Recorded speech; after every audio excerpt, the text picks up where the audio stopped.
Сәлеметсіңдер ме? Номер 26 Самұрық Бөбекжай бақшасынан мектеп алды даялық тобының тәрбиеленушісі мен Марат Мери жасым 6-да. Иқырап Әміржан жасым 6-да. Мен Данияр Қаратай жасым 6-да. Қайрат Жедел жасым 6-да. Ақкөгершін тобының тәрбиешісі Гүлмира Тұрмысқызы. Балалар, біз бүгін табиғат бұрышында мекендеушілердің бірімен танысатын боламыз. Балалар, мен сендерге жұмбақ жастырғым келіп отыр. Аяғы бар, басы бар, арқалаған тасы бар. Ол не балалар? Жұмбақтың жауабы тасбақа. О, не деген керемет. О, не деген секілді. Балалар, тасбақалар жер бетінде 200 миллион жылдан бері өмір сүріп келеді. Тасбақалар орманда да, тіпті өзенде де, тіпті тауларда да мекен ете береді. Балалар, тасбақаның өмір сүруіне қалай қаншаға бөліп едік? Тасбақалар суда және құрлықта өмір сүретін болып екіге бөлінеді. Біздің демек зерттеп жатқан тасбақамыз дала тасбақасы, құрлықта жүретін тасбақа. Балалар, тасбақа жайында не білесіңдер? Тасбақа бауырмен жалғалаушы, оның 200-нан астам түрлері бар.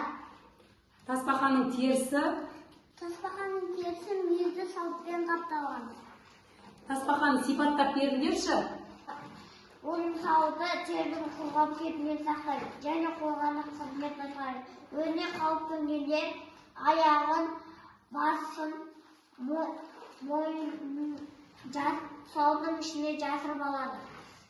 Тасбақаның көзі қандай екен? Тасбақаның көздері қозғалмалы болады. Тасбақаның тырнақтары жайлы айтып кетші, Данияр. Тасбақаның әр аяғында 4 саусақтар болады. Олардың ұшында өзге ұқсас тырнақтары болады. Тасбақаның ерекшеліктерін айтайықшы, немен қоректенеді, Мери?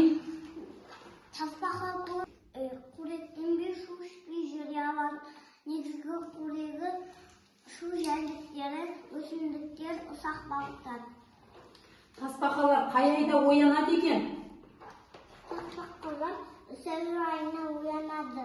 Өте дұрыс. Тасбақалардың жұмыртқалар жайында айтып кетейікші.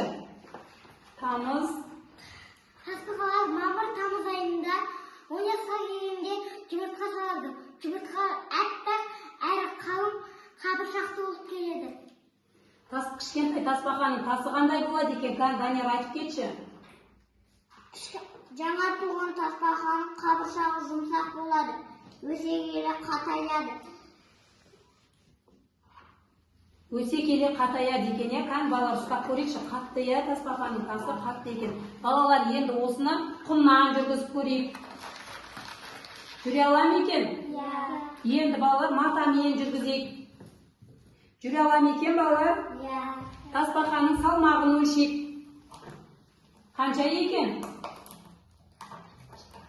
1 килограмм. Дұрыс айтасың, тасбақаның тасын өлшейік. 13 сантиметр екен. Тасбақаны лупамен көрейікші. Лупамен көрейікші, балалар.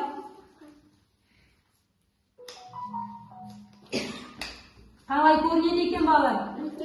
Үлкен болып көрінеді екен, тасбақаны. Лупамен үлкен болып көрінеді екен. Тасбақаларды асырау үшін не қажет екен, балалар?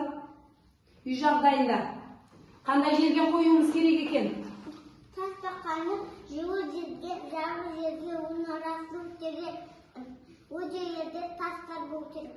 Сол тастар тасбақаның оның көзінде жануар екеніне көзім жетті.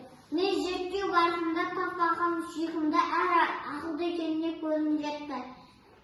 Зерттеу барысында тасбақаны қатты жақсы көріп кеттім. Балалар, енді тасбақа жайында не білгілерің келеді? Тасбақаның қалай ауру жолдарын, емдеу жолдарын білгіміз келеді. Дұрыс айтасыңдар, келесі жолы міндетті түрде зерттейтін боламыз. Балалар, сендер бүгінгі зерттегенде өте белсенді, жақсы қатыстыңдар. Мен сендерді марапаттағым келіп тұр.